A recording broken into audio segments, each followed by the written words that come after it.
मिठू तोता तिनकों के घोंसले में रहता था। घोंसले का ना तो कोई दरवाजा होता है और ना ही कुंडी, इसलिए मिठू तोते का भोजन हमेशा चोरी हो जाता था। मैंने अच्छी तरह अपने पके हुए अमरूद को छुपा दिया है, अब कोई भी मेरा अमरूद ढूंढ नहीं पाएगा। मिठू तोता अपना अमरूद छुपाने के बाद भोजन लेने जंगल निकल जाता है। गौरी कवि की नाक बहुत तेज थी, वो अपने घर से निकलती है, थोड़ी दूर जाकर बैठती है और अपना सर ऊपर करके सूंघने लगती है। खुशबू उस दिशा से आ रही है, मैं जरूर खुशबू के पीछे पीछे जाकर वो अमरूद ढूंढ लूंगी। गौरी कवि फिर से उड़ती है और सीधी खुशबू के पीछे पीछे मिठू तोते के घोंसले तक पहुंच जाती है। तू जंगल में चाहे जहाँ भी छुपेगा, तुझे तेरी खुशबू से पहचान लूंगी। अगर बंद हो जाएंगी मेरी आंखें, तुझे तेरे पत्तों से पहचान लूंगी। मेरा प्यारा मीठा मीठा अमरूद, बड़ी चोंच वाले, तू जहाँ भी छुपा कर रख ले इसे, मैं ढूंढ ही लूंगी। गौरी कवि वो अमरूद चुराती है और वहाँ से भाग जाती है। घर जाकर गौरी कवि वो अमरूद घोंसले में रखती है। मैं कालू जी को भी बुला कर ले आती हूँ, दोनों पति पत्नी मिलकर खाएंगे ये अमरूद। गौरी कवि अपने घर से निकलती है। कालू कौवा नदी पर सो रहा था।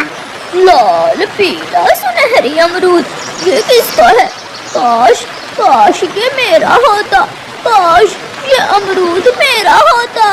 कालू उठो, क्या दिन में सपने देख रहे हो? घर चलो, लाल पीला मीठा अमरूद तुम्हारा इंतजार कर रहा है। कालू कौवा ये सुनकर उछलने लगता है। मेरा सपना सच्चा हुआ, मैं खाऊंगा, मैं मीठा अमरूद जरूर खाऊंगा। कालू कौवा गौरी के साथ घर जाता है। मेरा अमरूद आज फिर चोरी हो गया। मरे वो चोर जो हर रोज मेरा अमरूद चोरी करता है।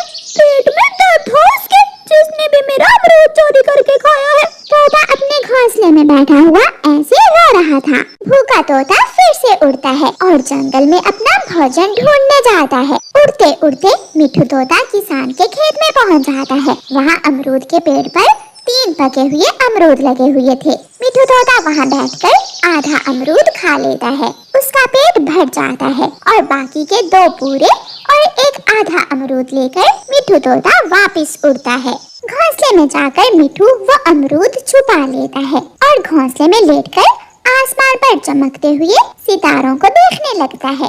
कालू जी, कल तुम चोरी करोगे।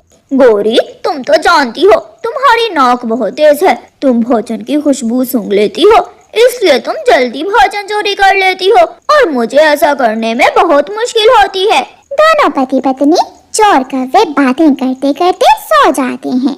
सुबह हो जाती है, गौरी कवि उठ जाती है। तोता अपना आधा बचा हुआ अमरूद खा लेता है और बाकी के अमरूद लेकर चिड़िया के घर की तरफ जाता है। तोता चिड़िया के घर के दरवाजे पर दस्तक देता है। तोते भैया, क्या हुआ? आज आप सुबह सुबह ही, सब ठीक तो है? चिड़िया बहन, मेरे ये अमरूद आप अपने घर में छुपा लें, कोई चोर हर रोज मेरे अमरूद चुरा लेता है। तोते भैया, मेरे दरवाजे की भी कुंडी खराब है, लेकिन मैं ये अमरूद अलमारी में छुपा देती हूँ। चिड़िया बहन, मेरे घोंसले से ये अमरूद आपके घर में ज्यादा सुरक्षित है। मिठू तोता चला जाता है और थोड़ी देर बाद चिड़िया भी अपना भोजन लेने निकल जाती है। आज तो अमरूद की खुशबू दूसरी दिशा से आ रही है, लेकिन तोते का घोंसला तो सामने वाली दिशा में है। गौरी कवि उड़ती है और खुशबू की दिशा में जाती है। ये चिड़िया भी अमरूद खाने लगी है। छोटी चिड़िया, तू जितने भी अमरूद खा ले, तू कौन सा बड़ी होगी? घर का दरवाजा भी बंद है। गौरी कवि चिड़िया के घर के दरवाजे को हल्का सा धक्का देती है तो दरवाजा खुल जाता है और गौरी सीधी अंदर जाकर गिरती है। मर गई, कमबख्त, दरवाजा तो खुला ही था, पंख टूटने लगा था मेरा। फिर गौरी कवि सूंघती हुई अलमारी के पास जाती है और दोनों अमरूद निकालकर जल्दी से भाग जाती है। घर जाकर दोनों पति पत्नी पार्टी करते हैं और गीत गाते हुए झरने की तरफ निकल जाते हैं। तू मेरे साथ साथ, मैं तेरे साथ साथ, हम दोनों का है काम। कालू कौवा मेरा नाम, करना मेरा काम, चोरी करना मेरा काम, टन टना टन टन। चिड़िया अपने घर वापस आ रही थी कि रास्ते में तोता बैठा चिड़िया का इंतजार कर रहा था। चिड़िया बहन, मैं आपका ही इंतजार कर रहा था। आज मुझे कहीं से भी भोजन नहीं मिला। आप मेरे रात वाले दोनों अमरूद मुझे दे दे। तोते भैया, आप मेरे साथ आ जाइए और अपने अमरूद ले ले। तोता चिड़िया के साथ जाता है।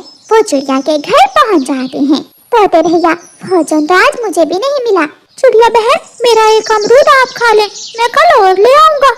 चिड़िया अलमारी खोलती है तो अलमारी में एक भी अमरूद नहीं था। तोते भैया, अलमारी में तो दोनों अमरूद नहीं है। मैं लुट गया।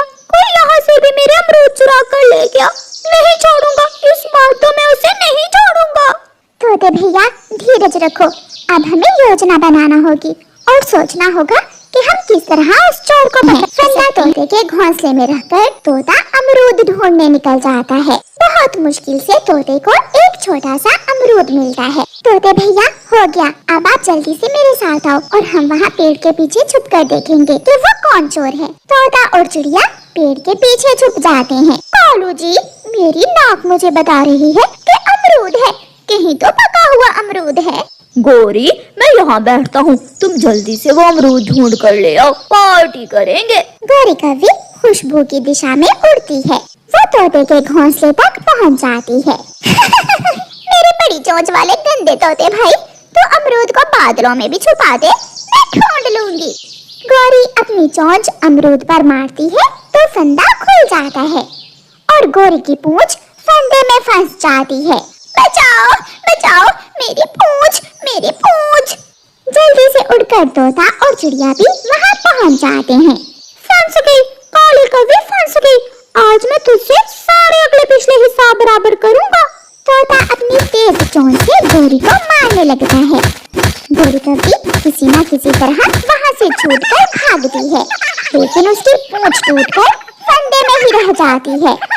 मगर फिर भी गोरी पीछे मुड़कर नहीं देखती। चिड़िया और तोता हंस रहे